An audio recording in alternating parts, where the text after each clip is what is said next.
Hey guys, welcome back to my channel. NTPC diploma training में exam का जो pattern रहता है, जिस टाइप के क्वेश्चंस आते हैं, क्या पैटर्न रहता है क्वेश्चन का, तो वो हम इस वीडियो में कवर करेंगे इंग्लिश के लिए। ठीक है, तो चलिए स्टार्ट करते हैं। तो जनरल इंग्लिश के लिए जो पैटर्न रहता है उसमें 40 क्वेश्चंस रहते हैं और क्या टाइप के क्वेश्चंस होंगे, कैसे हो सकते हैं, वो मैंने यहाँ पे कोशिश की आपको बताने की। तो ये एक तरीके से आपका प्रैक्टिस हो जाएगा इस पेपर को करने से, तो इसको आप ज़रूर अटेम्प्ट करें और पूरा करें। ठीक है, तो गाइज़ यहाँ पे जो मैं क्वेश्चंस आपको बता रही हूँ उसको आप एक काम कीजिए कि वीडियो पॉज करके उसको करने की कोशिश कीजिए, उसके बाद आप मेरे एक्सप्लेनेशन को देखिए। इससे आपका कॉन्सेप्ट क्लियर हो जाएगा और अगर कहीं फंस रहे हैं तो आपको पता भी चलेगा कि हाँ क्या लेवल है आपका। ठीक है, तो पहला क्वेश्चन हो जाएगा ये। इसमें आपको क्या करना है, against each key word are given four suggested meanings, choose the word or phrase which is nearest in meanings to the keyword। तो यहाँ पे जो वर्ड है लैटेंट, इसका आपको इससे मिलता जुलता वर्ड के बारे में आपको बताना है। इन चारों में से कौन सा ऐसा वर्ड है जो लैटेंट के मीनिंग के सेम है। तो अगर आपको पता होगा लैटेंट का मीनिंग क्या होता है, तो लैटेंट का मीनिंग होता है कोई चीज़ ऐसी जो प्रेजेंट तो है लेकिन इनविजिबल है या फिर हिडन है। ठीक है, तो उससे लैटेंट से मिलता जुलता वर्ड इन चारों में से कौन सा है, डॉर्मेंट, अपैरेंट, लेथार्जिक, प्रॉम्प्ट। तो अगर मैं आपको बताऊं तो यहाँ पे लेथार्जिक का मीनिंग हो जाएगा सुस्त लोग, है ना, लेजी लोग। अपैरेंट का मतलब जो चीज़ होना ही है, अपैरेंटली बोलते हैं ना, ऑफ कोर्स। और प्रॉम्प्ट का मतलब तुरंत होना, है ना, जल्दी से। तो इन तीनों में से कोई भी लैटेंट का मीनिंग तो लग नहीं रहा है, तो डॉर्मेंट इसका वर्ड हो जाएगा। आप इस तरीके से भी कर सकते हैं अगर आपको सारे वर्ड्स पता हैं, उनकी मीनिंग्स पता है तो ही। यहाँ पे डॉर्मेंट का मीनिंग हो जाएगा इनएक्टिव या फिर स्लीपी कह सकते हैं। कहीं पे आप ऐसा एग्जांपल मैं देती हूँ कि ऑडियंस है तो उसको कहते हैं कि डॉर्मेंट ऑडियंस है, मतलब स्लीपी ऑडियंस है, इनएक्टिव है बहुत ज़्यादा। तो ऐसे वर्ड आप यूज़ कर सकते हैं डॉर्मेंट को। डॉर्मेंट का मतलब होता है इनएक्टिव। ठीक है, चलिए नेक्स्ट क्वेश्चन पे चलते हैं। तो यहाँ इस क्वेश्चन में भी आपको बताना है मेलांग से मिलता जुलता वर्ड कौन सा है इन चारों में से। तो मैं फिर कहूँगी आप प्लीज़ वीडियो को पॉज करके इसका आंसर देने की कोशिश करिए, उसके बाद ही एक्सप्लेनेशन को देखिए। ठीक है, तो यहाँ पे मेलांग का मतलब होता है कि एक या दो से ज़्यादा चीज़ों का मिश्रण, है ना, मिश्रण को कहते हैं, मिक्सचर को कहते हैं। तो यहाँ पे साफ साफ आप देख रहे हैं इसका आंसर हो जाएगा मिक्सचर। यहाँ पे अगर बता दूँ तो इल्यूजन का मतलब हो जाएगा कुछ ऐसा चीज़ जैसे रियलिटी से हट के हम कुछ फॉल्स इमेजिन करके अपने मन में ही रखे रहते हैं, या जो भी इल्यूजन का मीनिंग है कि फॉल्स चीज़ को इमेजिन करना जो है ही नहीं रियलिटी में, उसको गलत तरीके से इंटरप्रेटेट करना, परसेप्शन बनाना, है ना, ये होता है इल्यूजन। और बाकी दो वर्ड से तो कोई लेना देना नहीं है मेलांग का, क्योंकि हाउस होल्ड मतलब वही हाउस होल्ड, घर के काम, चीज़ें, है ना। डेजर्ट का मतलब तो आप जानते ही हैं।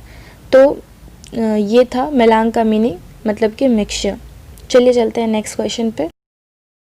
तो थर्ड क्वेश्चन में आपको एंटोनिम्स पूछा है, एंटोनिम्स बताना है इस वर्ड का, पैसिफाई वर्ड का। ठीक है, तो इसका एंटोनिम क्या हो जाएगा। पहले तो पैसिफाई का मीनिंग क्या होता है, ये वर्ड्स मैंने अपने और वीडियोस में बताया हुआ है। एंटोनिम्स के जो मैंने वीडियो बनाया है, अभी तक 2 पार्ट हुआ है, अगर आप नहीं देखें तो प्लीज़ उसे देख लें, काफ़ी इजी वर्ड्स हैं ये सारे।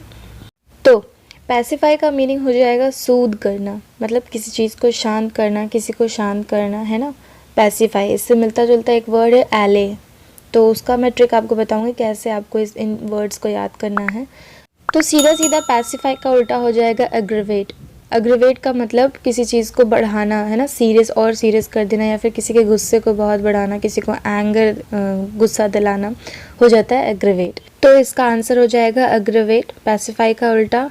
और यहाँ पे बाकी जो 3 वर्ड्स हैं, प्रेज, ऑफेंड, इंसल्ट। तो प्रेज मतलब किसी चीज़ को बड़ा अच्छा, मतलब अच्छी तरह से बढ़ावा देना, प्रेज करना, किसी की तारीफ़ करना, सम्मान देना।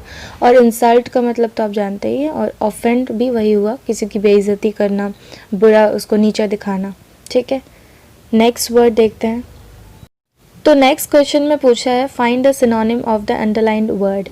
तो यहाँ पे आपको इस लाइन में जो it's incredible to see him in such a good health after the accident, ये जो लाइन है, सेंटेंस है, इसमें आपको इनक्रेडिबल का सिनोनिम बताना है। तो इनक्रेडिबल का मीनिंग हो जाता है अनथिंकेबल, मतलब जो चीज़ बिलीव नहीं किया जा सकता, ऐसा हम सोचे भी नहीं थे और ऐसा हो गया, तो इनक्रेडिबल का वो मीनिंग होता है। तो इसका सीधा सीधा आंसर हो जाएगा आंसर बी, अनथिंकेबल। यहाँ पे इम्पेरेटिव का मीनिंग हो जाएगा कमांड कह सकते हैं, या फिर कुछ ऐसी चीज़ जो नेसेसरी है, करना ही करना है, इम्पॉर्टेंट है, बहुत ज़्यादा इम्पॉर्टेंट है ना, उसको आप अवॉइड नहीं कर सकते, तो अनअवॉइडेबल।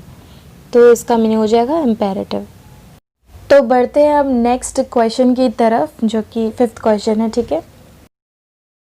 तो यहाँ पे इस क्वेश्चन में पूछा है एंटोनिम, मतलब ऑपोजिट बताने के लिए, तो एंटोनिम हो गया। तो इस जो सेंटेंस में the scene was indeed captivating, इसमें जो कैप्टिवेटिंग वर्ड है इसका एंटोनिम क्या हो जाएगा, ये पूछा है इसमें। तो कैप्टिवेटिंग का पहले मीनिंग क्या होता है, इसका मीनिंग होता है कि कुछ चीज़ ऐसा, जैसे लुभावना कह सकते हैं ना, लुभाने वाली चीज़, या फिर अट्रैक्टिव चीज़, जैसे कि जो आपका अटेंशन फट से अट्रैक्ट कर ले, है ना, तो उसको कहते हैं कैप्टिवेटिंग। तो कैप्टिवेटिंग का उल्टा क्या हो जाएगा इन वर्ड्स में से, हेटफुल, ऑब्सीन, स्प्लेंडेड, रिपल्सिव। तो यहाँ पे हेटफुल का मीनिंग तो हो जाएगा कि नफ़रत से रिलेटेड है ना, कि कुछ चीज़ बस अच्छा नहीं है, हमको नफ़रत है इस चीज़ से, हेटफुल है, वो चीज़ अच्छी नहीं है। ऑब्सीन का मतलब घृणा किसी चीज़ से करना है ना, ऑब्सीन मतलब बहुत बेकार, डिस्गस्टिंग। और स्प्लेंडेड का मतलब बहुत ही बेहतरीन चीज़ें। तो स्प्लेंडेड को आप वैसे वर्ड में यूज़ करते हैं, वैसे सेंटेंस में। तो बचा रिपल्सिव। तो यहाँ पे कैप्टिवेटिंग का मतलब होता है अटेंशन ग्रैब करना, और रिपल्सिव का मीनिंग हो जाता है, तो रिपल्सिव का मीनिंग हो जाएगा डिसलाइक, बहुत ही बेकार तरीके से किसी को एकदम पसंद नहीं करना, तो उसको कहते हैं रिपल्सिव। या फिर आप कह सकते हैं ना दूर भगाना, रिपल्स का मतलब भी होता है ये। और इसका एक और वर्ड होता है अवर्जन, तो अवर्जन का मतलब होता है डिसलाइक, तो वैसे ही डिसलाइक करना, तो होता है रिपल्सिव। नेक्स्ट क्वेश्चन देखते हैं। तो नेक्स्ट क्वेश्चन में बोला है choose the one which best expresses the meaning of ये वर्ड का एवरिशियस। तो एवरिशियस का मीनिंग जो एक्सप्रेस कर रहा है वो कौन सा वर्ड है इनमें से। तो एवरिशियस का मतलब होता है लालची इंसान, है ना, बहुत ही ज़्यादा लालची है, किसी के धन को देखकर लालच करना, या फिर है ना, तो इसको कहते हैं एवरिशियस का मतलब होता है लालची। तो इन चारों वर्ड्स में से इससे मिलता जुलता वर्ड कौन सा है, तो आंसर डी हो जाएगा। ग्रीडी का मतलब भी होता है लालची, तो ये हो जाएगा इसका सिनोनिम, इसका आंसर हो जाएगा, ठीक है। अगर हम देखें एनवियस वर्ड की ना, तो एनवियस का क्या मीनिंग होता है कि wanting something that somebody else has, मतलब कि हम किसी और के पास कुछ है तो हम चाहते हैं कि वो हमारे पास हो जाए, तो उसको कहते हैं एनवियस, है ना। आप ऐसे कह सकते हैं किसी और का सक्सेस देखकर आपको लगता है कि काश मैं भी सक्सेसफुल हो जाऊँ, है ना, तो मेरे पास भी सक्सेस हो, तो आप या फिर कुछ भी चीज़ से रिलेटेड एनवियस का मतलब होता है ये, ठीक है। और अगर अनविलिंग को देखें तो अनविलिंग का मतलब है किसी चीज़ को नहीं करने का इच्छा, है ना, नहीं करना चाहते हैं, तो उसको कहते हैं कि अनविलिंग। और अबंडेंट का मतलब होता है कि बहुत ज़्यादा कुछ चीज़ आपको अबंडेंट अमाउंट में मिला है, एनलार्ज कह सकते हैं या फिर, तो उसको कहते हैं। तो बचा ग्रीडी, ग्रीडी इसका आंसर हो जाएगा। चलिए नेक्स्ट क्वेश्चन को देख लेते हैं। मैं ऐसे आपको सारे मतलब ये चारों वर्ड्स के मीनिंग बता दे रही हूँ ताकि आपके दिमाग में ये बैठ जाए, और ऐसे ही मतलब क्वेश्चंस करते करते ही आपको बहुत सारे वर्ड्स का मीनिंग पता चल जाए, है ना, सिर्फ वो वर्ड ना पता चले जिसके बारे में क्वेश्चन है, तो आप ऐसे ज़्यादा कनेक्ट कर पाएंगे और इससे आपको ईजी पड़ेगा। तो ये सही तरीका है इसको करने का, इसलिए। तो चलिए नेक्स्ट क्वेश्चन में देखते हैं। इस क्वेश्चन में पूछा गया है choose the word that is nearest in meaning to the capitalized word. तो ये जो वर्ड है डोलफुल, इसका क्या इससे मिलता जुलता कौन सा वर्ड है इन चारों में से। तो डोलफुल का मीनिंग क्या हो जाता है, डोलफुल का मीनिंग होता है सैड या फिर अनहैप्पी, है ना, किसी चीज़ को लेकर अनहैप्पी हैं तो उसका मीनिंग होता है डोलफुल। तो इन चारों वर्ड्स में से अगर देखा जाए तो कलरफुल मतलब तो खुशी ही होता है, ब्राइट का मतलब भी खुशी, और हैप्पी का मतलब तो खुशी होता ही है। तो इसमें से एक वर्ड बच गया मोर्नफुल। आप सुने होंगे मोर्नफुल कब यूज़ किया जाता है, जब किसी की, है ना, किसी की डेथ हो गई हो या फिर कुछ ऐसा, तो मोर्न करते हैं, है ना, उसको कहते हैं मोर्नफुल, मतलब सैड होते हैं, अनहैप्पी होते हैं।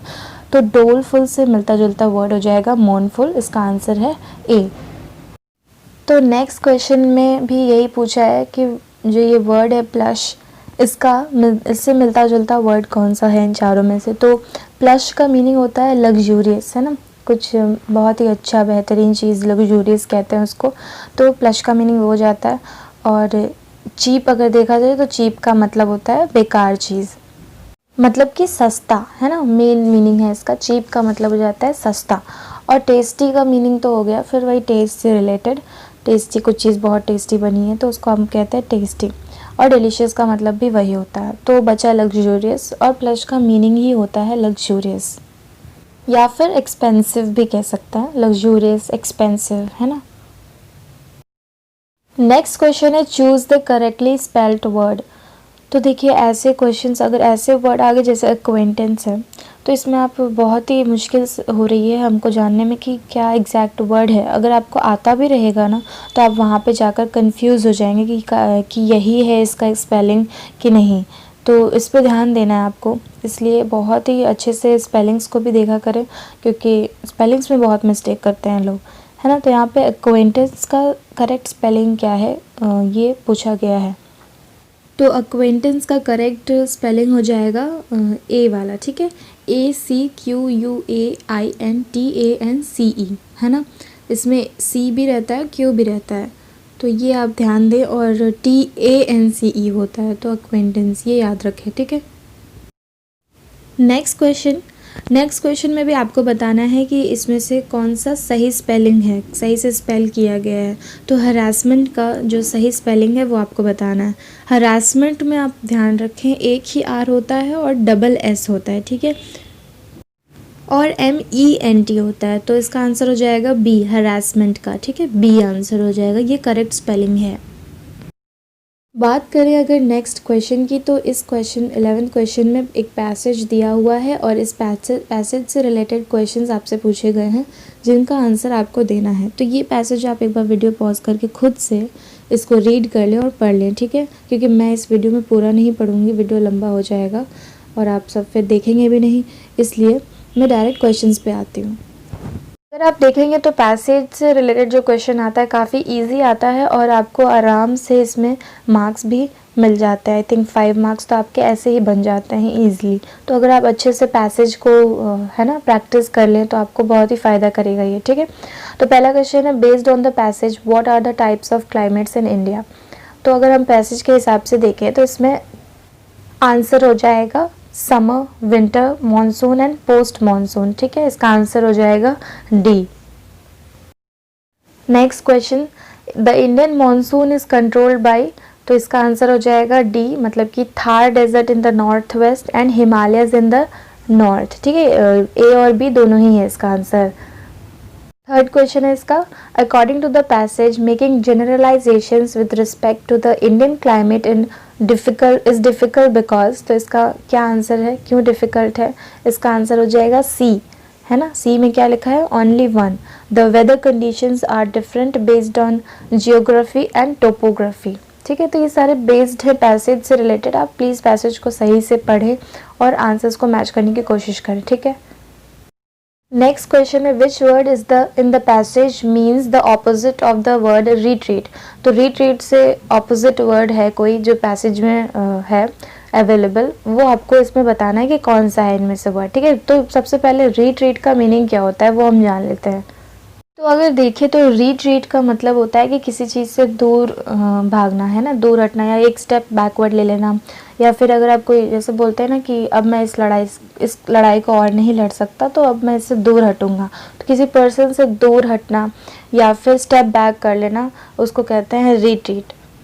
तो यहाँ पे इन्फ्लक्स का मीनिंग हो जाता है कि the arrival of people suddenly, किसी कुछ लार्ज नंबर ऑफ पीपल का अराइवल होना, सडनली हो जाना, ठीक है, या फिर कह सकते हैं विंटर्स के विजिटर्स है वो सडनली अराइव कर गए तो उसको कहते हैं इन्फ्लक्स, तो उसको कहते हैं इन्फ्लक्स, ठीक है। नेक्स्ट क्वेश्चन है what is the role of the Himalayas as described in the given passage. Passage में जो बताया है कि हिमालयस का क्या रोल है, तो इसका आंसर क्या हो जाएगा, इसका आंसर हो जाएगा आंसर सी, जिसमें कि सेकेंड, थर्ड और फोर्थ तीनों ही ऑप्शंस है, ठीक है, तो इसका आंसर है सी। तो चलिए नेक्स्ट क्वेश्चन देखते हैं। 16th क्वेश्चन में पूछा है choose the correct word to fill the blank, है ना। तो इसमें आपको क्या करना है, इस सेंटेंस में जो भी वर्ड सही फिट हो रहा है वो आपको इसमें डालना है। तो सेंटेंस है he completed the race dash footed, तो यहाँ डैश फुटेड, जो ये फुटेड के आगे क्या वर्ड होगा, बेयर होगा, बेयर होगा, नन ऑफ दीज या एनी ऑफ दीज। तो यहाँ पे हमें पता है BARE जो बेयर होता है उसका मीनिंग होता है कि बिना किसी चप्पल के, है ना, कोई स्लीपर नहीं पहना है, वैसे बेयर फुटेड या फिर विदाउट एनी क्लोथिंग कहते हैं बेयर। और बियर का मतलब हो जाएगा एक तो भालू और एक हो जाएगा कि हम जैसे बेयर नहीं कर पाते हैं ना, बियर नहीं कर पाते हैं, कोई पेन को सहना नहीं सह पाते तो उसको कहते हैं I can not bear the pain, है ना। नेक्स्ट क्वेश्चन, इस क्वेश्चन में आपको ऑर्डर वाइज में सेट करना है इस सेंटेंस को, क्या ऑर्डर में ये सही बैठेगा, इस तरीके से आपको ये सेट करना है। तो ये आप खुद से भी एक बार ट्राई करने की कोशिश करें, ये काफ़ी इजी है, ये सारे में आपको काफ़ी इजीली मार्क्स भी मिल जाते हैं। तो इसमें get some peace, he left home, his parents could, in order that, तो इसका सही ऑर्डर हो जाएगा C, that is BDCA। He left home in order that his parents could get some peace, तो ये है सही सेंटेंस। नेक्स्ट क्वेश्चन भी वैसा ही है, आपको ऑर्डर में सेट करना है। तो इसका क्या आंसर हो जाएगा, इसका आंसर हो जाएगा CDAB, answer C। During this period people were beginning to use coal as a fuel in place of wood, ये है इसका आंसर। चलिए, तो नेक्स्ट क्वेश्चन है ईडियम एंड फ्रेजेस का। तो ये क्वेश्चन में टू कीप वंस टेम्पर का क्या हो जाएगा आंसर, इसका आंसर हो जाएगा, क्या आंसर हो जाएगा इसका, जैसे कि हम कहते हैं ना कि टू कीप वंस टेम्पर, तो हम कहते हैं कि to be in a good mood, अगर गुड मूड में है तो उसे हम कहते हैं to keep one's temper. Okay, next question भी कुछ वैसा ही है, ईडियम एंड फ्रेजेस का, आपको इसमें फ्रेज बताना है बट इसमें आपको फिल करना है सेंटेंस में। तो सेंटेंस है don't you think you dash by not showing up at the meeting you underwent so much of trouble to organise, तो इसमें क्या फिट हो जाएगा, इसमें made your head spin, cut corners, burnt bridges, got a taste of your own medicine, इन सब में से कौन सा इसमें फिट आएगा सही, इसका आंसर हो जाएगा burnt bridges. Don't you think you burnt bridges, burnt bridges का मतलब कुछ चीज़ को डिस्ट्रॉय करना है ना, जैसे रेपुटेशन आपका डिस्ट्रॉय हो गया तो बर्न्ट ब्रिजेस, ठीक है। चलिए, तो नेक्स्ट क्वेश्चन है फिल इन द ब्लैंक्स के, इसमें है सेंटेंस शी डांसेस बेटर, तो इसमें आंसर क्या हो जाएगा, she dances better than me, she dances better than me, ये हो जाएगा सही इसका सेंटेंस, ठीक है।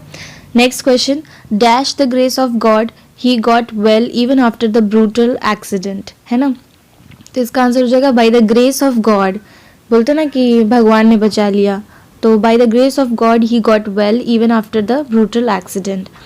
Next question Sheila reached her office, Sheila reached her office, इसका आंसर हो जाएगा राइट ऑन टाइम, है ना, ऑन टाइम हम कहते हैं ना, वैसे Sheela reached her office right on time, इसका आंसर हो जाएगा।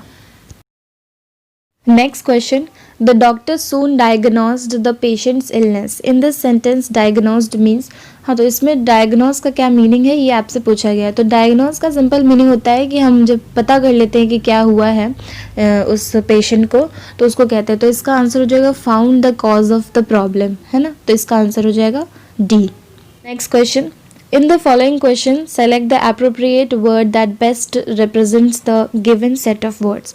तो ये जो सेंटेंस है he doesn't like to spend money on himself और ऑन अदर्स, तो ये एक कहते हैं ना कि अब कोई जो पसंद नहीं करता अपने ऊपर या किसी के भी ऊपर पैसे खर्च करना, तो उसे हम हिंदी में क्या कहते हैं, हम उसे हिंदी में कहते हैं कंजूस, है ना, लेकिन इंग्लिश में उसे क्या कहते हैं, तो इंग्लिश में इसे कहते हैं स्टिंगी, और भी वर्ड्स है इसके जैसे माइजर या फिर क्लोज फिस्टेड, इसे भी कहते हैं कंजूस, है ना। Next question among the following which is wrongly spelled word, इसमें से कौन सा ऐसा वर्ड है जो रॉन्गली स्पेल किया गया है, मतलब उसकी स्पेलिंग गलत है, तो इसमें आंसर हो जाएगा A एंटागोनिस्ट। एंटागोनिस्ट का स्पेलिंग इसमें रॉन्ग है, एंटागोनिस्ट का स्पेलिंग ये नहीं होता है। कलीग का स्पेलिंग सही है, डायग्नोस्टिक का भी सही है और एक्वेंटेंस का भी सही है, ऐसे क्वेश्चन आ चुका है ना एक्वेंटेंस का। तो यहाँ एंटागोनिस्ट का स्पेलिंग रॉन्ग है, इसमें जो लास्ट में ई है वो नहीं होगा, ये इसका आंसर सही हो जाएगा ANTAGONIST। और एंटागोनिस्ट का मीनिंग क्या होता है, स्ट्रॉन्ग, एक होता है ना कि विरोधी कहते हैं, विरोधी जो बहुत ही ज़्यादा अगेंस्ट है किसी के, तो उसको कहते हैं एंटागोनिस्ट। चलिए, तो नेक्स्ट क्वेश्चन है, ये नो एरर का क्वेश्चन है, इसमें कोई एरर है या नहीं आपको बताना है। तो इसमें जो सेंटेंस है सुजान्स term paper was definitely the most thorough researched work she had done all year, but she was still worried that the teacher wouldn't like it. तो इसमें क्या एरर में है आपको बताना है कि इसमें क्या आपको एरर लग रहा है। तो यहाँ पे आप देखेंगे कि मोस्ट थॉरो रिसर्च्ड, ये थोड़ा अजीब सा लग रहा है, यहाँ पे होना चाहिए मोस्ट थॉरोली रिसर्च्ड, है ना। तो इसका यही हो जाएगा गलत, दैट इज आंसर इसका हो जाएगा बी, मोस्ट थॉरो। तो ये नेक्स्ट क्वेश्चन भी वैसा ही है, इसमें भी आपको एरर बताना है कौन सा है। तो the economic disparity has grown rapid in the era of globalization. इसमें आपको क्या एरर लग रहा है? तो इसमें सीधा सीधा पता चल रहा है कि हैज़ ग्रोन रैपिड तो नहीं होगा, हैज़ ग्रोन रैपिडली होगा, है ना। The economic disparity has grown rapidly in the era of globalization. तो इसका सही वही मतलब गलत हो जाएगा, हैज़ ग्रोन रैपिडली, सेकेंड वाला, दैट इज़ डी हो जाएगा इसका आंसर, ठीक है। नेक्स्ट क्वेश्चन है फीलिंग अ गिल्ट। ये जो फीलिंग अ गिल्ट है इसका क्या मीनिंग होता है? मतलब इन सब में से रिकपरेशन, रिमोर्स, रिफल्गेंस, रिपेरेशन, इन सब में से फीलिंग अ गिल्ट का क्या मीनिंग है? तो इसमें आपको पता होगा रिमोर्स का मीनिंग होता है कि हम कभी कुछ गिल्ट फील करते हैं तो उसका मतलब हो जाता है रिमोर्स। नेक्स्ट क्वेश्चन, ये इसमें भी सारे आपको फिल इन द ब्लैंक्स करने हैं। तो पहला है walk carefully dash you should fall. तो इसमें क्या आंसर सही बैठेगा? Walk carefully lest you should fall. तो इसका आंसर हो जाएगा B. Next, I don't mind you dash the phone as long as you pay for all your calls. तो इसमें क्या हो जाएगा? I don't mind you using the phone as long as you pay for all your calls. Next question, what time does dash start in the mornings in your country। तो यहाँ पे question पूछा है और जाहिर सी बात है क्या पूछ रहा है, क्या स्टार्ट होता है? तो जाहिर सी बात है हम इसका आंसर होगा school. what time does school start in the mornings in your country, हमारी कंट्री के बारे में पूछ रहा है, ठीक है। Next question, he gave me a dash by appearing suddenly in the dark। तो इसका आंसर क्या हो जाएगा? he gave me a scare by appearing suddenly in the dark। My friends dash to meet me tomorrow. तो इसमें क्या answer हो जाएगा? Come, came, have come, are coming, इन सब में से क्या है इसमें सही है? तो my friends are coming to meet me tomorrow, ये इसका आंसर हो जाएगा। नेक्स्ट क्वेश्चन, इसमें आपको करेक्ट स्पेलिंग बताना है। ये मिस्ट्री का करेक्ट स्पेलिंग कौन सा है इन चारों में से? तो मिस्ट्री इजी है, MYSTERY, तो सी वाला इसका सही हो जाएगा, मिस्ट्री। मिस्ट्री मतलब वही कोई सीक्रेट, कहते हैं ना मिस्ट्री है ये, या फिर रहस्य हिंदी में कह सकते हैं।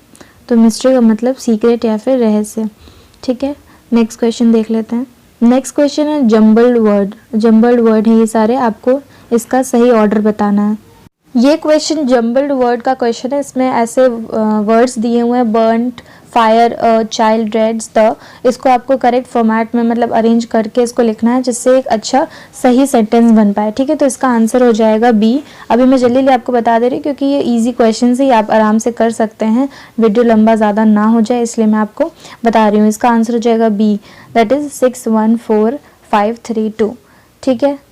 तो इसको आप सही फॉर्मेट में सेट करके देख लीजिए। नेक्स्ट क्वेश्चन देख लेते हैं। इसमें भी आपको जम्बल्ड वर्ड्स दिए, मतलब एक सेंटेंस आपको क्रिएट करना है। तो इसमें क्या है, सीक्वेंस ऑफ वर्ड्स आपको बताना है, ठीक है।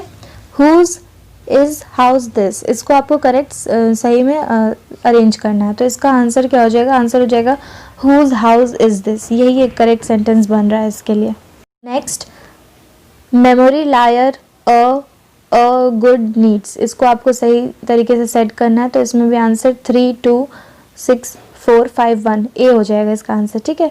That is a liar needs a good memory, a liar needs a good memory, इसका आंसर है, ठीक है।